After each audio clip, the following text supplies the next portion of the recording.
Grand Canyon National Park has 1.2 million acres. The Grand Canyon is 277 miles long. The Colorado River runs through the Grand Canyon. It will take 2 days to hike down and back up again. It became a national park in 1919. Before that, it was a forest reserve.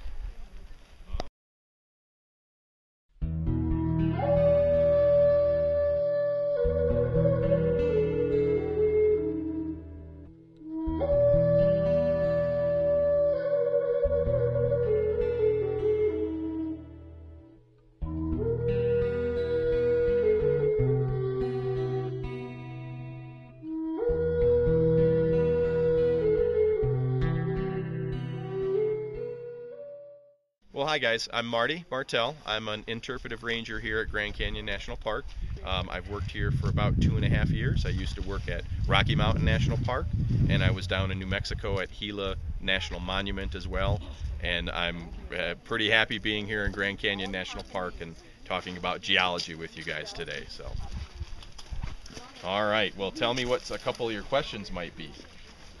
Who was the first person to raft on the Who was the first? I forgot.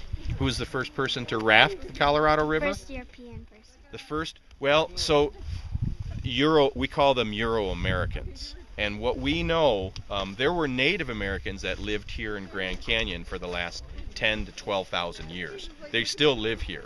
But we don't know if they rafted the river before us, but John Wesley Powell was the first man to raft the Colorado River, and he didn't use a raft. He used 4 wooden boats.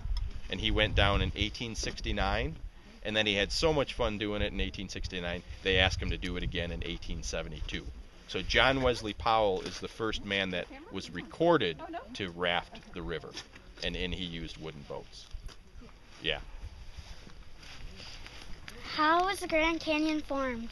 Oh, the Grand Canyon was formed by erosion, and we were talking about that earlier. It's basically the Colorado River that flows out of the Rocky Mountains, out of Rocky Mountain National Park, and that river has enough force to downcut and erode away all the cliffs here in Grand Canyon. And the river has pretty much been in the middle of the canyon where it's at right now, but it cut right through, and the side walls collapsed and fell down, and all the rocks broke apart and went into the river, and then the river took all the dirt away. So the river has been right in the middle of the canyon, and it cut right through, and the side walls collapsed. So it's essentially erosion is how the canyon was formed. And when it snows and rains and all that, it all washes away too. Yeah, that's a good question. Does the Colorado River still flow to the ocean? No, that's a great question. And the Colorado River, unfortunately, doesn't flow to the river to the ocean anymore. There's a lot of dams that are in the way, and we use a lot of the water. So it's kind of dried up. The Colorado River is 1,450 miles long, but it stops 50 miles short of the ocean. So now it's only 1,400 miles long, and then it kind of dries up for the last 50 miles. I'm not sure, but I'm going to guess that's not probably a good thing that the river doesn't flow anymore, because a lot of nature relies on the water. There's a lot of plants and animals, and just nature relies on that river flowing. It's probably not a good thing that it doesn't flow to the ocean anymore. So, yeah, it stops about 50 miles short. Yeah. Sure. One second. How many forms of rock are there, and what are they called? Oh, man, forms of rock. Let's see. There's limestone, sandstone, and shale, and then there's volcanic rock. That's schist and pink granite.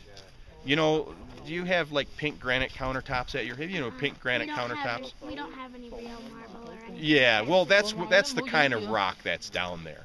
So it's essentially limestone, which is sedimentary rock, sandstone, which is definitely sedimentary rock, shale is sedimentary, and then volcanic rock. So